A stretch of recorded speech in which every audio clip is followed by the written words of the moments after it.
The cold felt cruel that morning, sharp enough to bite skin, unforgiving enough to make a person believe the world had turned its back on them. Mara stood outside St. Augustine Medical Center in Chicago, her thin hospital gown hidden beneath an oversized navy sweater someone had tossed her way, her breath trembling as it rose in the gray air. She had never felt so abandoned. She had been discharged too early, with nowhere to go, no family to call, and nothing left but the echo of doctors saying they needed the bed for someone else. She hugged herself as though her arms could replace everything she had lost. She didn't see the luxury black sedan pull up. She didn't notice the tall man stepping out, or the little girl holding his gloved hand. Not until the little girl stopped, looked at her, and refused to move. If you believe in kindness, second chances, and unexpected miracles, make sure to like, comment, share, and subscribe. Your support helps us continue sharing stories that remind the world of compassion. Mara had been a nurse once, steady-handed, full of hope, devoted to helping strangers heal. But life unraveled quickly after the accident that stole her mobility for months and left her drowning in medical bills she could never repay. The hospital had tried their best at first, until her insurance expired and her rehabilitation stalled. Eventually, they said there was nothing more they could do. She left with a paper bag of her belongings, a broken spirit, and the kind of exhaustion that settles in the bones. Her fingers trembled violently from the cold as she tried to steady herself. She didn't want anyone to see her like this, especially not the man now watching her with a mixture of confusion and concern. His name was Adrian Walsh, a single father and CEO known across Illinois for his brilliant business strategies and notoriously guarded heart. But it was his daughter, Rosie, who saw people differently. And in Mara, the child sensed something fragile but good. Mara tried to step aside so the father and daughter could pass, but her legs wobbled beneath her, weakened from months of recovery, and she nearly collapsed. Adrian grabbed her arm instinctively, steadying her with careful strength. He asked if she was all right, but Mara shook her head, feeling ashamed to be seen so vulnerable. She mumbled an apology, though she wasn't sure what she was apologizing for. Existing, maybe. Taking up space in a world that had moved on without her. Adrian didn't let go immediately. He looked at her clothes, the hospital bracelet still wrapped around her wrist, the way she shivered despite trying to hide it. And then he looked at Rosie, whose small hand tightened around his. Rosie whispered something he couldn't ignore, that the woman looked like a lost angel who fell by mistake. Adrian had no idea where the words came from, but they settled in his chest like a spark of conviction. Without overthinking, he told Mara she couldn't stay out in the cold. At first, she resisted. Pride was the only thing she had left, even if it was cracked and fragile.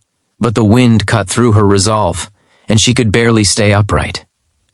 Adrian opened his car door and insisted, gently but firmly, that she get in. Something in his voice made her believe he wasn't just helping out of pity, so she allowed herself to be guided inside.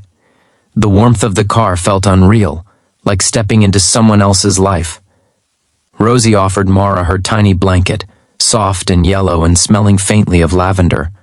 Mara tried not to cry, but the tears came anyway, quiet, humiliated, grateful all at once. Adrian didn't ask for details as he drove. He only said they would get her somewhere safe. It wasn't until they reached his home, a beautiful modern house overlooking Lake Michigan, that she realized he meant his place. Inside, the air smelled of cinnamon and fresh bread. Rosie ran to get her a pair of warm socks while Adrian brought her a cup of tea. Mara held the mug between both hands, trying to warm not just her fingers but the hollow ache in her heart. She told Adrian she couldn't stay, that she didn't belong in a home like this. But Adrian shook his head and told her she could rest until she was strong enough to decide her next step. For the first time in months, Mara felt like someone saw her as a person, not a burden. Over the next few days, Adrian learned her story in pieces. Mara didn't complain or dramatize, she simply explained what happened with quiet honesty. Adrian found himself admiring her resilience, the way she still smiled at Rosie despite her pain, the way she never asked for anything. He had spent years believing it was safer to keep his life rigid and controlled, especially after losing his wife to illness. But Mara's presence softened something in him. Slowly, Mara began to heal, not just physically but emotionally. She helped with small tasks around the house when she felt strong enough, and Rosie became attached to her like a sunflower turning toward light. Adrian noticed how the house felt warmer, more alive, and for the first time since becoming a widower, he felt a sense of hope rather than fear about letting someone in. But Mara was determined not to impose on them forever. She applied for jobs quietly, waiting until she was well enough to stand on her feet for long shifts. Adrian discovered this only when he overheard a phone call, her thanking someone for considering her application, her voice trembling with both hope and insecurity. He realized then how brave she truly was. On the morning of her first interview, Adrian found her by the window, looking out at the lake with a mixture of determination and sadness. She told him she was grateful for everything but didn't want to take advantage of his kindness. Adrian told her she had never been a burden, that she had given more to him and Rosie than she realized. And for the first time, Mara allowed herself to believe she was worthy of staying somewhere she was cared. Her interview went better than she expected. When she returned to Adrian's home, still trembling, but this time from excitement, Rosie ran into her arms. Adrian watched the two of them, and something settled in him with quiet certainty. He didn't want Mara to leave. Not today, not tomorrow, not ever. But he didn't say it out loud.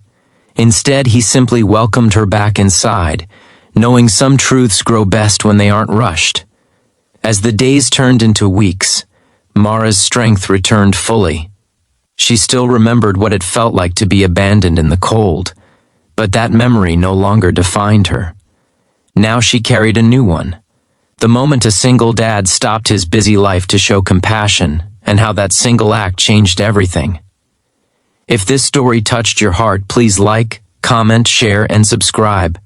Your engagement helps more people find stories that remind us of hope and humanity. Before the ending, tell us in the comments, what would you have done if you saw someone like Mara outside that hospital? And so, Mara found not just shelter, but a home, unexpected, undeserved in her eyes, yet exactly what grace looks like. Sometimes, the coldest moments lead to the warmest chapters, and sometimes, the people who save us are the ones we never saw coming.